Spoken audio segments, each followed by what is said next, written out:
السلام علیکم دوستو، welcome back to another video. آج ہم ویڈیو دیکھنے والے ہیں کہ ملتان میں گرمی کی کیا وجہ ہے، کہ ملتان میں اتنی زیادہ گرمی پڑتی ہے۔ جیسا کہ میں خود ملتان سے ہوں تو یہاں پہ اتنی زیادہ گرمی کیوں پڑتی ہے، آج میرے سامنے ایک ویڈیو آتی ہے تو میں نے کہا آپ سب کے سامنے ضرور یہ ویڈیو لائی جائے۔ اس میں یہ دیکھتا ہوں کہ حضرت شاہ، جس میں ویڈیو میں بتایا جاتا ہے کہ حضرت شاہ شمس جو تبریز صاحب تھے، انہوں نے مطلب کہ مختلف لوگوں کو کہا کہ مجھے بھوک لگی ہے، مجھے کھانا بنا دو۔ انہوں نے گوشت کا کوئی ٹکڑا دیا، بٹ لوگوں نے وہ پکانے سے انکار کر دیا۔ تو انہوں نے سورج کو کہا، انہوں نے سورج کو کہا، سورج نیچے آیا اور وہ جو گوشت کا ٹکڑا ہے وہ پک گیا۔ تو اس واقعے کے اندر کتنی حقیقت ہے، اس کو کتنی حقائق ہیں، اس کے بارے میں جاننے کی کوشش کرتے ہیں انجینئر محمد علی مرزا صاحب کی زبان سے۔ تو بنا کسی دیری کے سٹارٹ کرتے ہیں ویڈیو کو، لیٹس گو۔ فَبِأَيِّ آلَاءِ رَبِّكُمَا تُكَذِّبَانِ، تو تم اپنے رب کی کون کون سی قدرت کی نشانیوں کو جھٹلاؤ گے۔ نعمت بھی ہے سورج کا نکلنا اور غروب ہونا، اور یہ قدرت کی بہت بڑی نشانی ہے۔ سر یہ کوئی نہیں کر سکتا، کوئی نہیں کر سکتا۔ یہ آپ کے ملک کے اندر ہی کہانی ہے، اور میں اللہ کا شکر ادا کرتا ہوں کہ آپ کے علماء کو انگریزی نہیں آتی اور گوروں کو اردو نہیں آتی۔ ورنہ جو تسی دسو گے نا شاہ شمس تبریز نے کیا، تو بھی شمس تے میں بھی شمس، ٹھیک ہے جی، وہ بوٹی بون لی سی انہوں نے۔ اچھا وہ جب بوٹی بون رہے تھے تو جو ملتان کے جو باقی لوگ تھے وہ نہیں بنے گئے، صرف بوٹی بنی گئی ہے، انجینئرنگ ہے۔ اس بات میں مجھے کہیں نہ کہیں لاجک نظر آتا ہے کہ وہ انہوں نے سورج کو کہا، اور سورج ایون ایسا نہیں ہے کہ بالکل ایک ایسے آ رہی ہو روشنی جس طرح آج کل سپورٹنگ لائٹ ہوتی ہے نا، ایک اسپیسیفک پرسن پہ ڈالی جاتی ہے، ایسا نہیں ہے۔ ظاہر ہے سورج ہے وہ آل اوور دی ورلڈ ہے، پوری دنیا میں اس کی روشنی ہے، تو وہ سورج جو جا رہا ہے وہ ایسا نہیں ہے کہ صرف گوشت کی بوٹی پہ ہی آ رہا ہو، ظاہر ہے وہ پورے ملتان میں کہیں نہ کہیں اس کا امپیکٹ آیا ہوگا۔ تو سنتے ہیں آگے کیا سین ہے۔ یہاں تک مجھے ان کی بات سمجھ لگی ہے کہ ایسا نہیں ہے، اگر وہ سورج کی روشنی ہے جو تپش ہے، اگر وہ گوشت کی بوٹی کو بھون سکتے تو اور لوگوں کو بھی نقصان پہنچنا تھا نا پھر۔ تو دیکھنے آگے چھچڑا بھی پنیا گیا، شاہ صاحب خود بھی کچھ، چلو شاہ صاحب نو تو کہہ کہ بزرگ نے بچ گئے، تو باقی سارے بزرگ سن۔ اور سر بات یہ کہ یہ شاہ شمس نے بھی کارنامہ ملتان ہی کرنا سی، اس کردو ہی نہیں سی کرنا۔ ملتان میں تو ویسے ہی یہ نہیں، جغرافی پوائنٹ آف ویو سے گرمی ہے، اس کا اس کے ساتھ تو کوئی تعلق ہی نہیں ہے۔ تو یہ سب کی سب کہانیاں میرے بھائی، کوئی کچھ نہیں کر سکتا۔ میں نے بتایا ہمارے بزرگوں کو تو سورج کے سائز کا نہیں پتا تھا۔ شاہ شمس تبریز تو ابھی گزرے تقریباً 600-700 سال پہلے، پتہ نہیں انہوں نے کہا یا نہیں کہا، یعنی اس سے بہت پہلے امام غزالی گزرے ہیں۔ امام غزالی وہ ہیں جو تصوف میں ایک پڑھا لکھا صوفی مانا جاتا ہے، باقی تو ساروں کو جاہل ہی مانا جاتا ہے نا۔ یعنی صوفیاء خود بھی کہہ رہے ہوتے ہیں انہوں نے تو کوئی علم نہیں ہے، کوئی علمی صوفی دی گال کرو۔ علمی صوفی میں پہلا نمبر اگر پوری دنیا میں آتا ہے، آپ جن بابوں کو لے کے بیٹھے ہیں ان کو انڈیا پاکستان کے لوگ جانتے ہیں۔ انٹرنیشنل بابے جو ہیں نا، ان میں جو پہلا نمبر ہے جس بابے کا، وہ امام محمد غزالی ہیں۔ اچھا، المتوفا 505 ہجری، 505 ہجری میں وہ فوت ہوئے ہیں۔ آج چل رہی ہے 1440 ہجری، یعنی ان کو آلموسٹ 900 سال فوت ہوئے ہو چکے ہیں، اور ان کی کتابیں پوری دنیا میں مانی جاتی ہیں۔ احیاء العلوم ان کی عربی میں کتاب ہے، کیمیاء سعادت فارسی میں ہے، منہاج العابدین ہے۔ یہ ساری کتابیں میں نے اپنی ینگ ایج میں پڑھی ہیں، ویسے تو میں ابھی بھی جوان ہوں، لیکن بہت جب ینگ تھا اس وقت۔ تو وہ کیمیاء سعادت میں یعنی لکھتے ہیں کہ جی سورج جو ہے وہ زمین سے 160 گنا بڑا ہے۔ مختلف جگہ مختلف لکھا ہوا ہے، ہم نے وہ اگلے دن چڑھا بھی دیے اس کا جے پی جی، 160 گنا۔ آج ہمارے بچے کو بھی پتا ہے کہ سورج زمین سے 160 گنا بڑا نہیں ہے، 1060 گنا بڑا بھی نہیں ہے، 1,60,000 گنا بڑا بھی نہیں ہے، 13 لاکھ گنا بڑا ہے۔ اور سر جن بزرگوں کو سورج کے سائز کا نہیں پتا، انہوں نے سورج کو بلانا ہے کہانیاں۔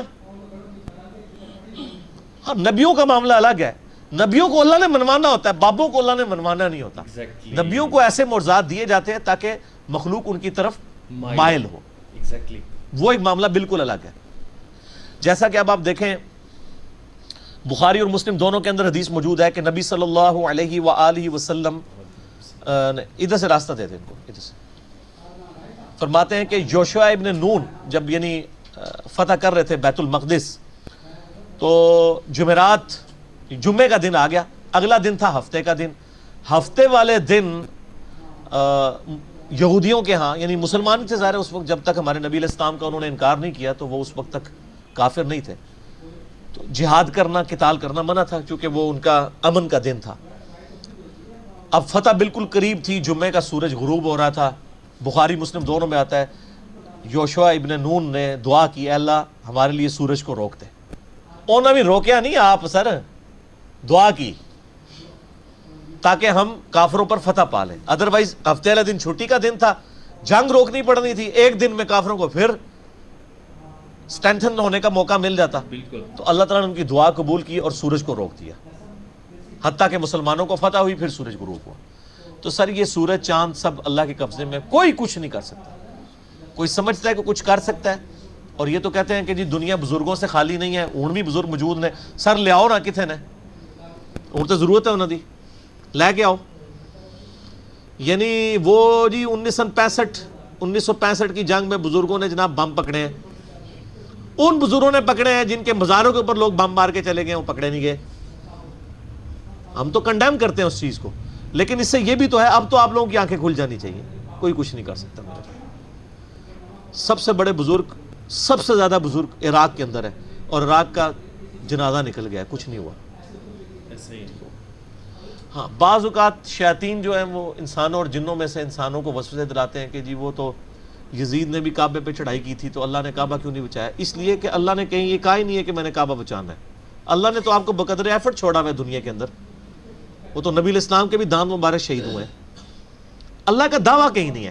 آپ کا بزرگوں کے بارے میں دعویٰ ہے کہ جی ڈیوٹیاں نے کراچی دی ڈیوٹی جیڑی ہے وہ انہاں بزرگاں دی جیڑی سمندر دے کنارے نے جتھے ساری چرس پاؤڈر اتھے ہی وکدی ہے, اے ڈیوٹی لگی ہے.